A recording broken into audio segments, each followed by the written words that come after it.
네, 안녕하십니까. 국립중앙의료원 산부인과의 주성호입니다. 어, 저희가 오늘 드릴 말씀은 장애 여성의 임신과 출산입니다.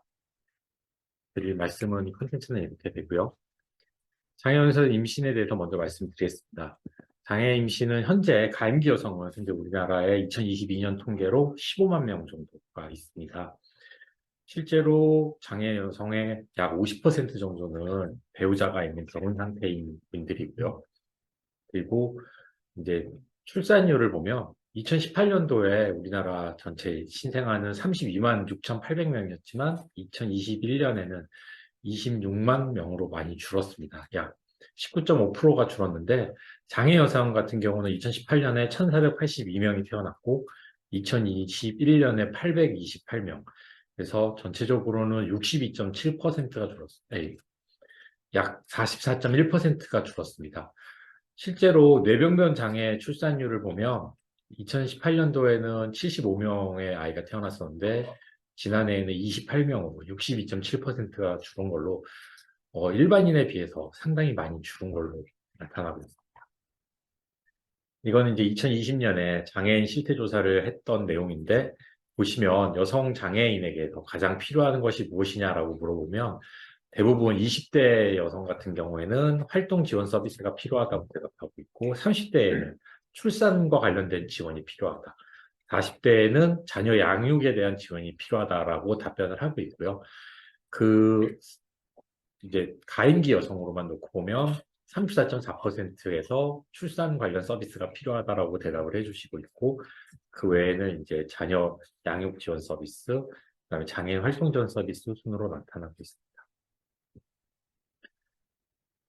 연간 미충족률을 이제 병원급까지 포함해서 저희가 전체적으로 조사를 하고 있는데, 이제 이거는 2020년 의료 서비스 경험 조사에서 나오는 걸로, 보통 일반의 경우에는 대부분 그 병원 이용 서비스 경험이 59.1%로 그 2019년에 비해서 약 9.8% 감소한 걸로 나타나는데, 일반적으로 생각했을 때는 코로나 영향이라고 생각하고 있습니다. 그래서 장애 여성에서도 똑같이 2014년도, 17년도, 20년도를 비교해 보면 미총격 의료 경험이 있는 퍼센티지가 증가하고 있고요. 이건 이제 코로나 때문이라고 생각하지만 어쨌든 일반인에 비해서 훨씬 높게 나타나고 있습니다. 장애 여성이 있는 분들을 상대로 임신 기간 중 뭐가 제일 힘들었냐라고 질문을 하면 이거는 이제 장애 여성 336명이 대답을 해주셨는데 그 중에 25%는 아무 어려움이 없었다 이렇게 대답을 해주시고 가장 많고요. 그리고 그 외로는 보통 이제 자녀가 장애를 가질까봐 특히 유형별로는 시각, 뇌병변, 지적장애인 있는 경우는 더 그런 게 많이 나타나고요. 그 외에 보통 그 지체장애인이 있는 경우에는 자신의 건강 악화가 더 많이 걱정된다고 대답을 해주셨습니다. 이거는 이제 임신에 대한 결과인데요. 우리나라 자료입니다. 2015년도에 발표된 자료인데 임신을 했을 때 실제로 장애 여성이 비장애 여성에 비해서 어떤 문제가 생기나 보시면 이제 별표되어 있는 게 의미 있게 증가한 건데 프리에클람지아가 증가하고 에클람지아도 증가하고 그리고 GDM도 증가하고 그다음에 이제 브레이버에서도 문제가 생기고 프리텀 델리버리가 증가하는 것으로 나타나고 있고요. 전체적으로 봤을 때 그 11.3% 정도에서 컴플리케이션이 생긴다고 발표했습니다. 이거는 외국 자료입니다. 외국의 755명을 대상으로 외국에서 이제 멀티센터로 한 자료인데 여기에도 비슷하게 이제 UI 그 유리너리 트랙 인펙션이 제일 많고요. 그 외에도 컴플리케이션이 많이 생기고 그다음에 로우 베스 웨이트나 이런 거는 다 문제가 프리텀 레이버가 증가하기 때문에 증가하는 것으로 나타나고 있습니다. 전체적으로 보면 장애 여성의 경우에는 감염이나 조산이나 저체중 출생아, 제왕절개율이 증가하는 것으로 나타나지만 그에 비해서 의료 서비스 만족도는 더 낮게 나타나고 있습니다. 일단 일반전 군과 비교했을 때도 임신율이 13.9% 정도 낮아지는 걸로 나타나 있고 25% 정도 합병증이 더 증가하고 특히 비뇨기계 감염은 37% 정도 증가하고 제왕절개율도 9.5% 증가한다고 되어 있습니다. 하나씩 알아보면 UI 같은 경우에 유니트리 인펙션 같은 경우에 빈번한 모니터링과 예방적 항생제를 권고하고 있습니다. 실제로 소규모 연구에서 척수 손상을 가진 여성 임신 중에 UTI 발생률은 임신 전 발생률에 비교해서 유의하게 감소한다고 했습니다. 예방적 항생제 요법을 쓰며. 그리고 스롬보시스는 현재까지 제한적 데이터에서 높아진다는 우려가 제기는 되고 있지만 아직은 정확하게 밝혀져 있지 않고요. 그래서 혈전 예방 치료도 아직은 검증되지 않아서 위험 대비 이익 비율이 명확하지 않기 때문에 리코멘드 되고 있지는 않습니다. 하지만 실제로 모든 척수 여성 중에 19% 정도는 혈전 예방제 치료를 받고 있습니다. 아직은 권고하는 자료가 없고요. 그 외에도 몸무게라든지 모빌리티라든지 압박궤양 같은 위험성이 증가하는데 피로감도 더 증가하고 보행이 더 어렵기 때문에 부상 위험도 증가하지만 아직까지는 데이터가 어느 정도가 적절한 임신 체중 증가인지 권고 사항은 없는 실정입니다. 그 외에 사이코소셜한 리스크 팩터도 더 증가한다고 되어 있습니다. 실제로 그 약 3분의 2에서 신체적 폭력이나 학대를 경험한 적이 있다고 되어 있고요. 산후 우울증도 더 증가한다고 되어 있습니다. 약물도 더 많이 사용하고 있기 때문에 이거에 따른 조금 더 조심스러운 선별이 필요한 상황이고요. 한 연구에서는 여성의 35%, 그러니까 장애 여성의 35%가 산후 우울증을 앓았다고 보고하고 있습니다. 이건 이제 외국에서 사용하는 간단한 질문인데요. 1년 이내에 너가 폭력이나 이런 거를 당한 적이 있느냐? 1년 이내에 섹슈얼 액티비티를 강요받은 적이 있느냐? 1년 이내에 내가 휠체어 등 이런 물건을 사용하려고 했을 때 못하게 막힌 적이 있느냐? 마지막으로 저희가 생각하지 못했던 질문이기도 한데 1년 이내에 내가 목욕탕을 간다거나 아니면은 약을 먹는다거나 침대나 베딩을 한다거나 아니면은 그 외에 이런 음식을 먹거나 옷을 입으려고 하는 걸 도와달라고 요구했는데 거부된 적이 있는가? 이런 질문을 다 어뷰스로 해서 외국에서는 현재 받아들이고 있습니다. 두 번째로 드릴 말씀은 이런 장애 여성들을 위해서 이제 복지부에서 장애 친화 산부인과 사업을 시행하고 있습니다. 추진 배경은 아까 말씀드렸던 대로 가임기 여성이 15만 명 정도 되는데 현재까지는 이제 이런 병원 접근이나 이런 게 어렵기 때문에 장애 친화 산부인과 사업을 시작하고 있고요. 그리고 이 장애 친화 산부인과 사업은 비용은 많이 드는데 수익이 특별한 게 없습니다. 그래서 이제 민간의 자발적인 투자가 어렵기 때문에 국가에서 투자를 해서 지정하려고 하고 있고, 지금까지에는 지자체마다 자기 스스로 지정되어 있는 곳이 있습니다. 전국적으로 13개 곳이 지정되어 있는데, 지정은 했지만 지원 같은 거라든지 아니면 기준 같은 게 없어서 병원마다 다 다른 기준에 의해서만 되고 있고, 지역별로도 이거는 지자체 사업이기 때문에 지역별로도 14개, 13개 지정되어서 14개가 있는데 없는 지역이 더 많고 이런 광주, 대전 이렇게 몇 군데 몰려 있는 경향이 있어서 전국적으로 이 사업을 시작하게 되었습니다. 법적 근거로는 2023년 3월에 장애 친화 산부인과 법이 통과되었습니다. 장애인 건강권 및 의료법 접근성 보장에 관한 법률 해서 보시면 보건복지부 장관이 보건복지령으로 해서 시설 인력 장비 기준을 갖춘 의료기관을 장애 친화 산부인과 운영 의료기관으로 지정한다라고 해서 법이 통과되었고요. 저희가 이 법을 통과될 거를 이제 미리 준비할 때부터 해서 2019년부터 저희가 일단 이 장애 친화 산부인과 서비스 표준 개발을 시작하였습니다. 2019년도에 했던 거는 표준화를 위해서 의료 인력이 얼마나 필요한지 그리고 시설은 어떤 게 있어야 할지를 제도화하기 위해서 그 기반을 만들기 위한 연구를 시작했고 그에 맞춰서 이제 물리적 기준 그리고 인력 기준을 제정해서 그거에 맞춰서 사업을 추진하고 있습니다. 사업 목적은 일단 거점 장애 친화 산부인과를 지정해서 여성 장애인들이 불편 없는 의료 서비스를 받을 수 있게 하는 게 목적이고요. 두 번째 목적은 출산뿐 아니라 나아가서 생애 주기별 여성 질환 관리 서비스를 체계적으로 제공할 수 있고자 하는 것이 목적입니다. 지원 대상은 연간 분문 실적이 100건 이상인 병원급 의료기관으로 현재 진행하고 있고요. 지원 내용은 첫 해 장비비 3억 5천만 원을 지원하고 매해 운영비 1억 5천만 원을 지원하고 있습니다. 해야 되는 역할은 크게 진료, 교육, 연구, 연계 이렇게 나눠져 있고 진료는 뭐 당연히 장애 여성들에게 진료 서비스를 분만이나 이런 것들을 다 진료를 해야 되는 거고 교육은 기본적으로 원내 의료인 인력 교육입니다. 이거는 장애 인식에 대한 교육을 포함해서 이런 원내 인력 교육이 기본이고요. 그 외에 지역 내 인력 그 의료 인력에 대한 교육 또는 일반인 대상 교육을 권장하고 있고요. 연구는 여성 장애인 관련 데이터가 아직은 부족하기 때문에 그 데이터를 축적해서 이와 관련된 연구를 진행하려고 합니다. 연계는 장애인 관련된 법들이 많이 나눠져 있는데 어쨌든 거기에 장애인 건강검진 사업이라는 그 관련된 법이 있어서 거기와 연계할 수 있고 지역장애 보건의료센터와도 연계할 수 있도록 진행을 하고 있습니다. 현재까지는 10개의 사업 기관을 선정해서 2021년부터 10개 사업을 지정해서 현재 7개가 운영을 시작했습니다. 올해 5월 22일 날 서울대학병원이 첫 개시를 했고요. 그리고 부산의 인제대, 전남대학병원, 울산대병원, 그리고 국민건강보험공단 일산병원, 건대 충주병원, 예수병원이 현재 개소를 하였고 올해 11월까지 구미에 있는 차의료대학병원이 오픈을 할 예정이고 올해 안에 목표로 하고 있고 12월까지 이대 목동병원, 그 다음에 성해병원까지 오픈을 하려고 하고 있습니다.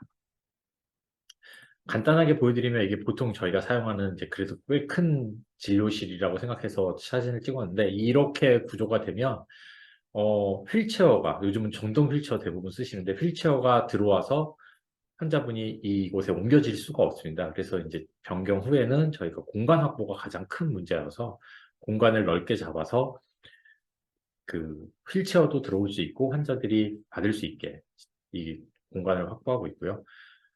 그 화장실 같은 경우도 손잡이가 있긴 하지만 장애인들은 사용할 수 없는 손잡이여서 BF 인증 기준에 맞춰서 장애 화장실로 변경하는 이제 처음에 3.5억 드린다는 게 이런 변경 공사를 위한 사업입니다. 기준은 이렇게 있지만 대부분은 병원이 이미 하고 있는 것들입니다. 외래부에는 휠체어가 회전이나 이동이 가능하도록 최소 1.4m, 1.4m 공간을 확보해야 되고 그 외에는 이제 대부분 다 알고 계신 내용이고요. 분만부도 휠체어 등이 지나갈 수 있도록 공간을 확보하는 내용만 들어가 있고 병동부도 최소 입원실 1개는 장애인이 이용할 수 있도록 휠체어 등 그런 것이 갈 수 있도록 공사를 진행하고 있고요. 화장실도 하고 있습니다. 그 외에는 다 비슷하고 통로는 1.2m 이상 확보를 해야 이제 휠체어가 지나갈 수 있기 때문에 이런 법들은 아마 BF 인증에 다 포함되어 있는 거여서 BF 인증을 다 맞추신다면 문제가 없고 이 검사실 이런 데 1.4, 1.4만 더 추가됐다고 생각하시면 됩니다. 장애 편의시설은 이제 법정에서 요구하는 장애인, 노인, 임산부 등 편의시설 보장에 관한 법률에 의해서 장애 없는 생활 환경, BF 인증을 받은 시설. 지금은 아마 병원이 공공의료기관을 하려면 BF 인증을 받은 게 필수로 법에 다 되어 들어가 있어서 이건 저희 사업과 관계없이 이런 건 아마 다 하고 있을 겁니다. 다 아시다시피 뭐 접근로, 주차구역, 장애인 전용 주차구역, 그 다음에 턱이 없어야 돼서 뭐 경사로가 있어야 된다든지 장애 화장실이 있어야 되는지 점자 블록이 있어야 되는지 이런 기본적인 것들은 이 사업과 관계없이 아마 다 병원이 이 BF 인증 때문에 하고 있는 것으로 알고 있습니다. 장애 치료 필수 장비입니다. 대부분은 병원에 있는 장비고요. 이제 그 외에 들어가는 게 휠체어 체중계. 그러니까 휠체어를 타고도 체중을 측정할 수 있게 하는 휠체어 체중계가 있어야 되고 특수 휠체어 같은 경우는 뭐 아주 특수한 건 아니고 등받이가 부착을 해서 할 수 있어서 엑스레이 찍을 때 상반신 엑스레이 찍을 수 있어야 되는 휠체어가 있어야 되고 이동식 전동 리프트라고 하면 이건 이제 환자분을 휠체어에서 검진대로 옮길 때 이용할 수 있는 장비입니다. 그 충전기, 성인 기저귀 교환대. 뭐 그 외의 것들은 대부분 병원에 다 있는 거고 슬라이딩 보드라고 해서 요즘은 이제 슬라이딩 보드 쓰고 있는 병원들이 많기 때문에 이 정도가 꼭 필요한 장비 목록이라고 하실 수 있고요. 인력도 아마 분만 100개 이상 유지하는 병원이라면 산부인과 전문의 2명은 있을 거고 소아과 전문의 1분 계실 거고 마취등과 전문의 1분은 있을 거고 외래 병동 포함한 간호사 6명이기 때문에 이것도 아마 거의 모든 병원이 다 이루어지고 있을 거라고 생각하고요. 단지 이제 새로 들어간 거는 장애치나 산부인과 코디네이터 3명인데 이것도 저희가 24시간 공백 없는 서비스를 할 수 있게 3명을 지정하였지만 평상시에는 일상 업무를 하고 그 다음에 이 장애 여성이 왔을 때만 할 수 있도록 3명을 지정하면 되는 거기 때문에 아마 3명을 따로 뽑아야 되는 건 아닙니다. 이 코디네이터와 간호사는 같은 사람이 해도 상관없는 것으로 지정을 했고요. 그리고 이제 인건비로 저희가 1년에 1억 5천을 주는데 1억 5천은 이 선생님들 여기에 등록되어 있는 선생님들이 그 사용하실 수 있도록 규정을 지정하였습니다. 그 외에 이제 그 통역사 같은 게 처음엔 필수로 있었다가 통역사는 일단 병원에 없어도 통역 서비스를 제공하는 기관에게 업무를 위탁하여 진행할 수 있도록 하였습니다. 대부분 주민센터나 뭐 서울 같은 경우는 구청에 이거를 해주는 서비스 센터가 따로 있어서 거기에 예약을 할 수 있게만 안내해주면 되게 진행을 하고 있고요. 그리고 웹사이트 운영을 해서 예약을 할 수 있도록 진행해 주시면 됩니다. 진행은 이렇게 하고 있는데 아직까지는 문제점이나 활성화 방안에 대해서 이제 제시하고 있는 문제가 많이 있습니다. 예를 들면 참여하시는 병원이 많지 않습니다.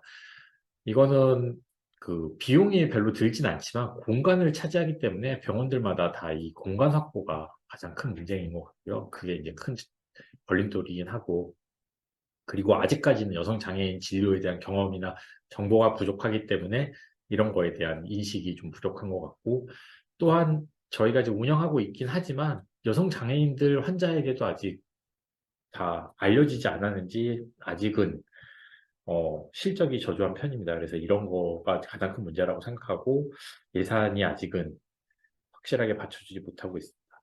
또한 전체를 15개 권역으로 나눴을 때 현재 그 갖추고 있는 곳은 7개 권역이고요. 없는 권역들이 아직은 많이 있습니다. 경기도 같은 경우에 남부에는 지정을 하지 못했고 인천, 강원도에도 없고 충남에도 없고 제주도에도 없는 상태입니다. 그래서 이제 저희가 이 참여를 해달라고 계속 진행을 하고 있는데 이거는 이제 지자체의 노력도 좀 필요하고 의료기관의 노력도 필요하고 아직은 저희가 활성화가 되지 않아서 이 문제가 있기는 한데 저희가 현재 노력은 하고 있고요. 근데 이게 조금 문제가 있는 게 몇 년째 이게 진행이 잘 크게 안 되다 보니까 장애인 건강법의 최혜영 의원이 대표 발의를 올해 9월 26일에 하였습니다. 내용을 보시면 장애치나 산부인과를 설치하여야 한다. 이거에다가 그 현재 그 장애치나 확보의 어려움을 극복하기 위해서 지방의료원을 장애치나 산부인과에 의무 설치를 해야 한다고 법령에 집어넣어서 발표를 했습니다. 문제는 저희는 일단 이거를 반대하고 있긴 한데요. 가장 큰 이유로는 전국 35개 지방의료원 중에 분만실이 있는 곳이 21개밖에 안 됩니다. 60%만 분만실을 운영하고 있고 나머지 40%는 분만실조차 운영을 못하고 있는데 거기에서 어떻게 장애치나 산부인과를 하느냐라고 문제 제기를 하고 있고 그럼에도 불구하고 걱정되는 점은 유사 사업인 장애치나 건강검진 지원 사업이라고 있습니다. 이건 좀 더 오래된 사업인데요. 건강검진 할 수 있는 장애치나 사업을 똑같이 비슷하게 진행하고 있습니다. 저희랑.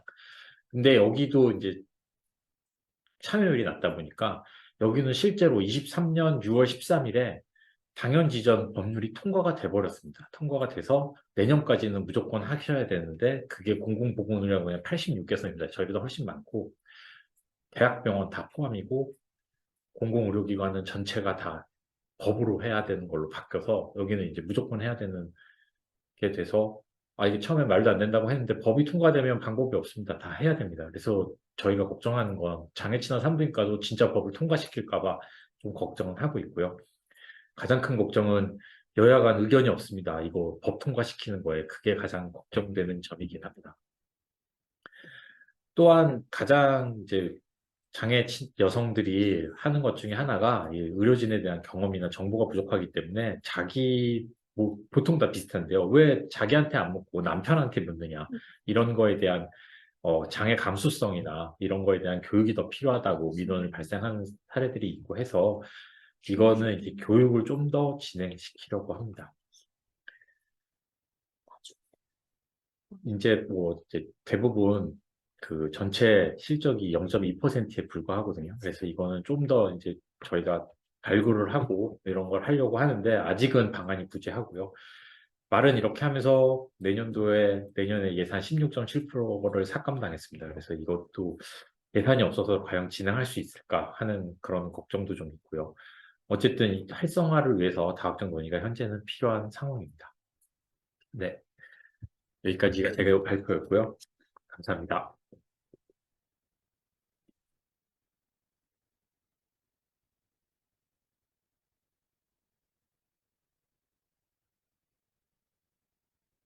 네. 주성욱 센터장님께서 장애 여성의 임신과 출산 관련해서 장애 친화 산부인과에 대해서 아주 소상하게 잘 설명해 주셨고요. 이제 관련해서 제가 질문을 드린다면은 사실은 지금 이제 출산율이 엄청 떨어져가지고 거의 지금 뭐 금년에는 뭐 당연히 25만만 밑으로 내려갈 것 같은데 지금 데이터를 보면은 오히려 이제 장애 여성들이 더 임신을 안 하는 것 같은데 일반인보다도 그러지 않아도 줄어든 판에 근데 장애 여성들이 좀 더 임신을 좀 많이 해야 이런 장애 친화 산부인과도 더 이용하고 좀 개선될 것 같은데 그 관련된 의견 부탁드립니다. 일단 장애 여성들이 임신율이 훨씬 더 많이 떨어진 것도 사실이고 일반인에 비해서 출산율도 낮아지고 있습니다. 그렇긴 한데 이제 일단 저희가 많은 지원 사업을 하고 있긴 합니다. 뭐 임신했을 때 비용 같은 거를 더 많이 지원해드리고 그다음에 이제 지금과 같이 장애 친화 산부인과 사업도 진행하고 장애인들에 대한 인식 개선이 먼저 더 필요하다고 생각하는데요. 가장 큰 원인 중에 하나가 저번에 설문조사를 하다 보면 이제 자기 자식도 나와 같은 장애가 있을까 하는 게 가장 큰 걱정인데 이거는 이제 사실은 그렇진 않거든요. 사실은 유전되는 장애가 거의 없고 몇 가지 없고 더 없는데도 불구하고 그렇게 느끼고 있는 거가 가장 큰 걱정이라고 생각하고요. 그와 관련돼서는 조금 더 홍보와 교육을 해야 된다고 생각하고 있습니다.